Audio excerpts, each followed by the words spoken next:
tidak sedikit di antara kita yang mengalami kegelisahan dalam urusan rezeki. Ada yang stres, ada yang frustasi, bahkan na'udzubillah ada yang menghabiskan hidupnya dengan cara bunuh diri karena sibuk mikirin rezeki.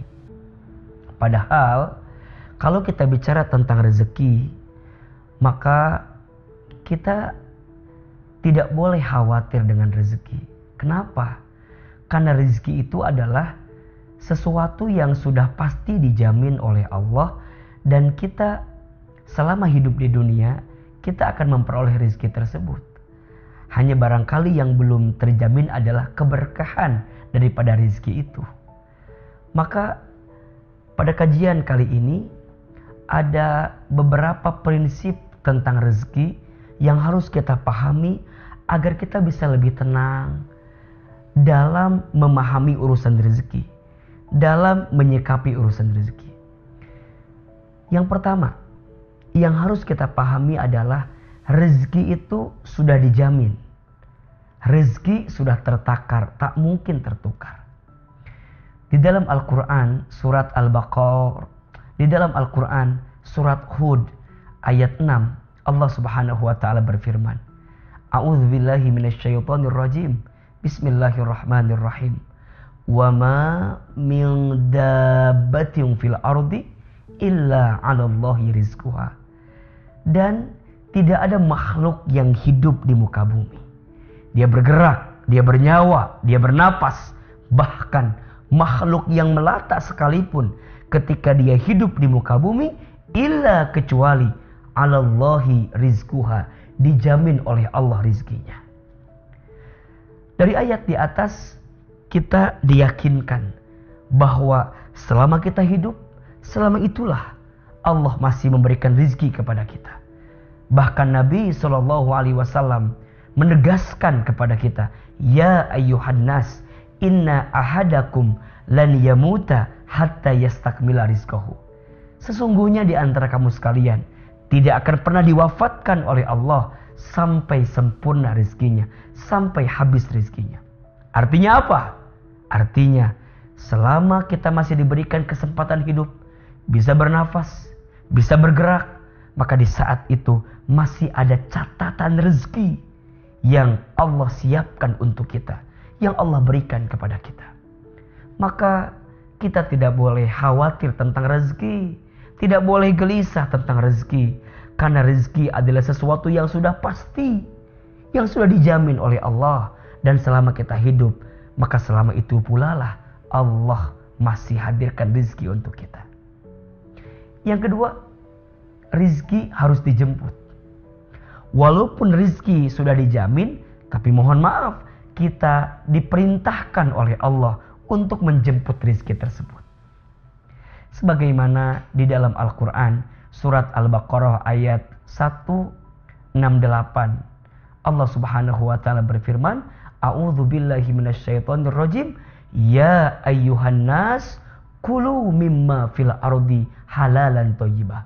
Wahai manusia, carilah, makanlah, dapatkanlah apa yang Allah rizkikan kepada kamu sekalian yang ada di muka bumi dengan cara yang halal, dengan cara yang baik.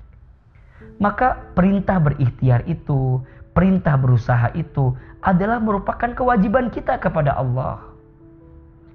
Kelak kita akan dihisab apabila kita tidak berikhtiar, apabila kita tidak berusaha. Kenapa? Karena itu bentuk kewajiban kita kepada Allah.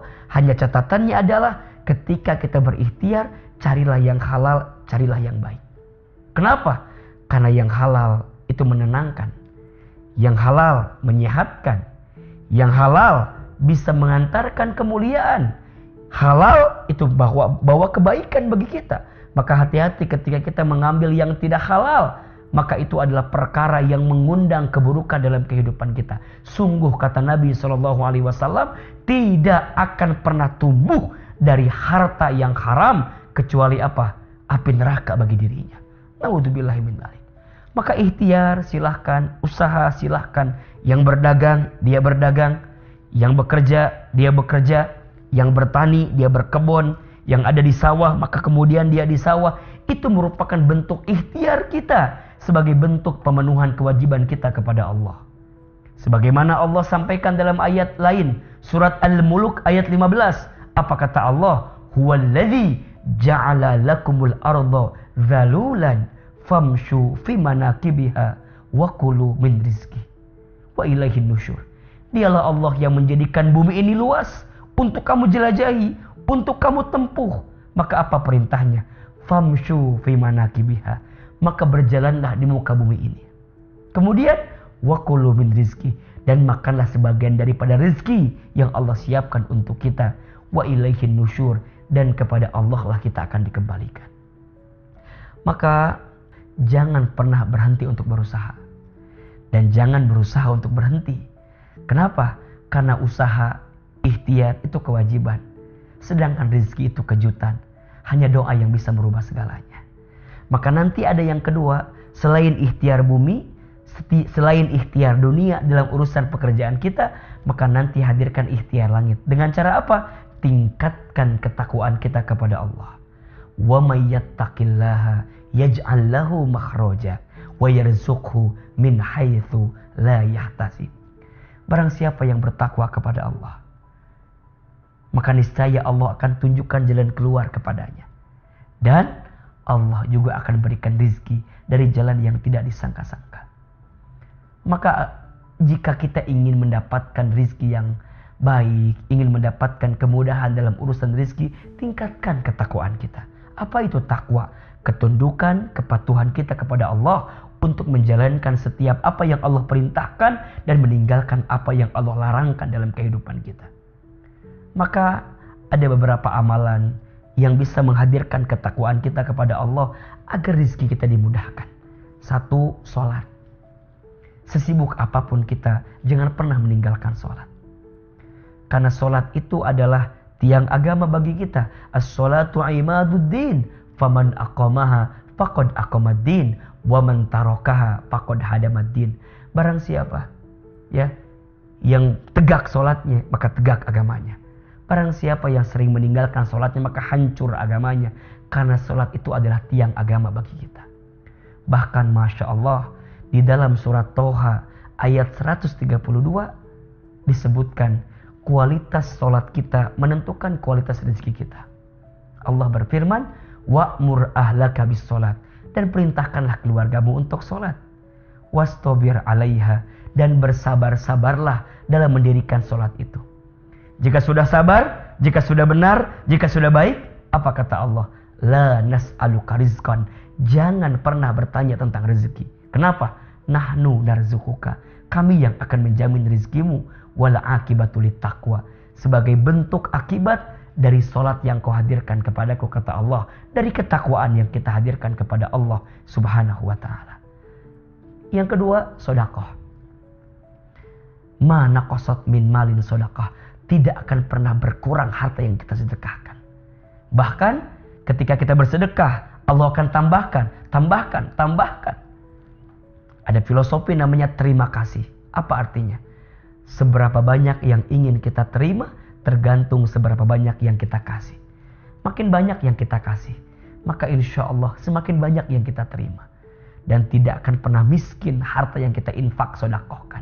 Malah sebaliknya, harta yang tidak kita berikan haknya bagi orang lain, maka boleh jadi disitulah kita kehilangan keberkahan dari harta yang Allah titipkan kepada kita. Yang ketiga, silaturahmi. Barang siapa yang mau dilapangkan rezekinya, dipanjangkan umurnya, sambungkan silaturahmi. Itu di antara 3 amalan yang bisa menguatkan agar ketakwaan kita kepada Allah semakin meningkat sehingga melancarkan rezeki bagi kita. Yang ketiga yang harus kita pahami tentang rezeki adalah jangan membatasi rezeki pada urusan yang sifatnya materi atau dunia saja. Rezeki Allah itu luas dan banyak. Rezeki Allah itu berlimpah. Kalau kita belajar ilmu tasawuf, ada 4 tingkatan rizki. Yang pertama, ada rizki yang paling rendah, itu harta. Yang kedua, ada rizki yang paling tinggi, itu sehat walafiat. Yang ketiga, ada rizki yang paling utama, itu adalah anak dari keluarga yang soleh. Dan yang keempat, rizki yang paling sempurna. Apa itu? Saat kita mendapatkan ridhonya Allah subhanahu wa ta'ala. Maka yang bekerja jangan membatasi rezeki pada urusan gaji semata. Kenapa? Gaji ada batasnya, tapi rezeki Allah tidak ada batasnya. Gaji ada tanggal bulannya, tapi rezeki Allah tidak ada tanggal bulannya. Gaji ada selipnya, tapi rezeki Allah tidak ada selipnya. Rezeki Allah itu luas dan banyak. Kita diberikan keluarga yang rukun, itu rezeki. Rumah tangga yang sakinah, mawaddah, warahmah, itu rezeki. Dikasih sehat walafiat, itu rezeki. Dikasih sahabat yang menguatkan, itu rezeki. Rezeki Allah itu luas dan banyak. Yang sempit biasanya bukan rezeki kita, tapi hati kita yang tidak merasa cukup dengan apa yang Allah hadirkan kepada kita.